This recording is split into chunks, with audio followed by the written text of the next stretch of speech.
What are the best British sitcoms of all time? Don't tell him, Pike! In 2019, the Radio Times asked 42 comedy experts that included Richard Curtis, Barry Cryer, Sir Michael Parkinson, Linehan and Dick Clement to help compile their definitive top 20 list. So stay tuned to see if your favourites made it, and whether you agree with their ranking. Starting at the rear with number 20 is Whatever Happened to the Likely Lads, the 1970s BBC sitcom starring Rodney Bewes and James Bolam as Bob and Terry, two working-class friends living in Newcastle. It was a sequel to the also hugely popular 1960s sitcom The Likely Lads. Number 19 jumps to more recent times with Mackenzie Crook's Detectorists, the feel-good comedy which ran for 3 series from 2014 to 2017, with 2 Christmas specials in 2015 and 2022, centers on 2 metal-detecting hobbyists, Andy and Lance, played by writer Mackenzie and Toby Jones. Number 18 jumps back to the 70s with The Good Life, starring Richard Bryars and Felicity Kendall. It's a 29-episode sitcom that revolves around the middle-class couple of Tom and Barbara Good, who reset their hectic lives after Tom's midlife crisis aged 40 to become self-sufficient by growing crops and raising pigs and chickens in their garden.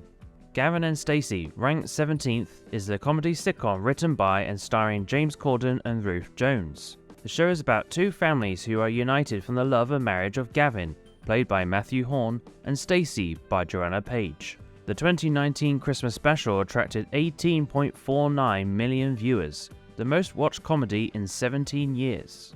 The surreal comedy that helped launch Rick Mayall, The Young Ones, is the 16th best sitcom of all time. Ben Elton's farce revolves around the lives of 4 opposite students that share a flat together.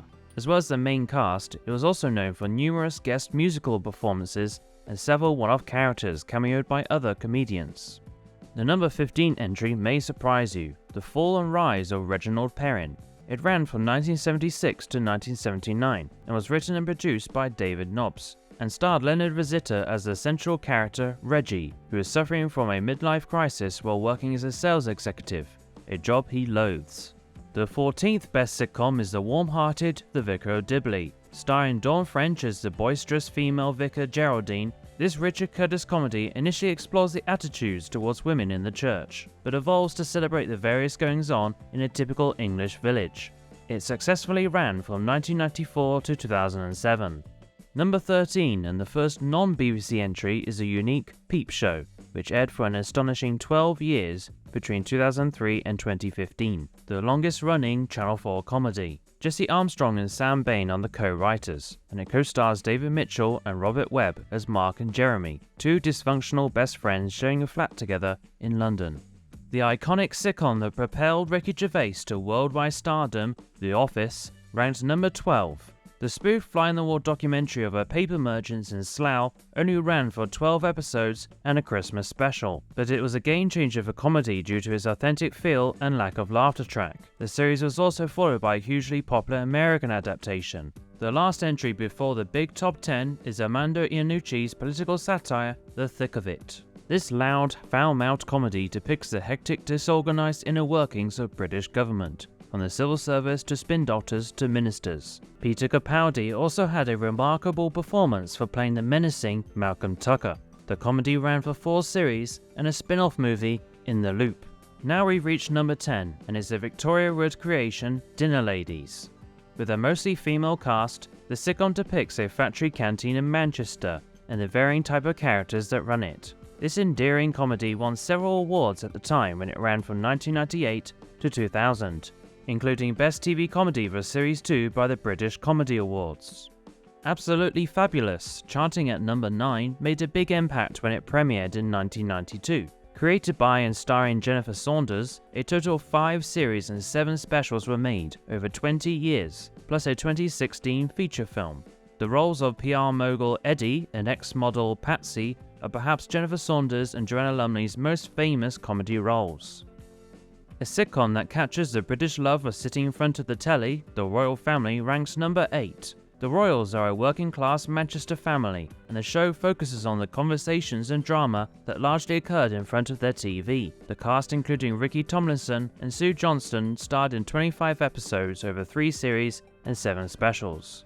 Ronnie Barker is a comedy legend, and the sitcom that he starred in, Porridge, reached number 7 in the list. The prison comedy has 3 series, 2 Christmas specials and a feature film, and focused on Norman Fletcher, played by Barker, and fellow inmate Lenny Codber, played by Richard Beckinsdale. A spin-off called Going Straight was also made, and starred Nicholas Lyndhurst. A well-deserved addition to the list, but perhaps surprisingly only at number 6, is the John Sullivan comedy Only Fools and Horses, which follows the Trotter brothers Del Boy and Rodney, played by David Jason and Nicholas Lyndhurst, who make a living selling knocked-off goods in the market, but aspire to be millionaires. A massive 64 episodes were made, and has one of the strongest fan followings today, 20 years after the final episode. The oldest show to make the top 20 list is the classic World War II based comedy Dad's Army, airing from 1968 to 77. Focused on the British Home Guard, a group of 2 old or unfit men ready to defend Britain from the Nazis, Dad's Army combines both slapstick and gentler character comedy, making a fun watch for almost anyone. A massive 80 episodes, a feature film, and a stage show were made. Into the final 4, next up is the fantastic period sitcom Blackadder. 4 series and 2 specials were made, with each series set in different times of history. Rowan Atkinson plays the central character Edmund Blackadder, and is joined by a brilliant cast. Richard Curtis wrote each series, with Ben Elton joining for series 2 onwards. The first series, however, was not so well received, so massive changes had to be made for the sitcom to continue. Now for number 3, aha, it's I'm Alan Partridge. Yes, this Steve Coogan creation, written by Armando Iannucci, was well loved by the comedy experts for its portrayal of failed TV host and radio DJ Alan Partridge, who is sacked by the BBC and forced to live in a roadside travel tavern for series 1, and then in a caravan for series 2. The character is still popular today, and Steve has continued playing him in a mock chat show this time, as well as a movie, a podcast, and several books. We've reached number 2, and it's the surreal Channel 4 comedy Father Ted. Set on a fictional Irish island, 3 exiled priests live together in a house, as well as their housekeeper Mrs. Doyle, who's forever serving tea. Between 1995 and 98, 25 episodes were broadcast, and it's no surprise that it was hugely popular in Ireland too. It also has several notable fans, including Bee Gees member Maurice Gibb, who was buried with a DVD box set. So what took first place? You probably already guessed it correctly, Fawlty Towers. It shouldn't come as much surprise that the 42 comedy experts collectively chose the iconic 1970s sitcom about a dysfunctional Torquay hotel for the top spot. John Cleese and Connie Booth's creation is as much a part of Britain as baked beans on toast or Sunday roasts. Despite only 12 episodes ever being filmed, the lack of quantity is made up in quality. Every episode is near masterpiece level. Speaking to the Radio Times about achieving first place, Connie said, "Fawlty Towers succeeds, I think, because it allows infantile rage and aggression a field day in a buttoned-down, well-mannered English society." Cleese, meanwhile, said he was very proud of the field of candidates that he beat, adding that he was very lucky to be at the BBC when decisions were made by people who actually had made programmes. So there is the Radio Times list of the top 20 British sitcoms. Choosing favourite comedies is, of course, entirely subjective, so this list could be somewhat divisive. Do you agree with the 42 experts? Are there any comedies that you think deserved to make the list, but didn't?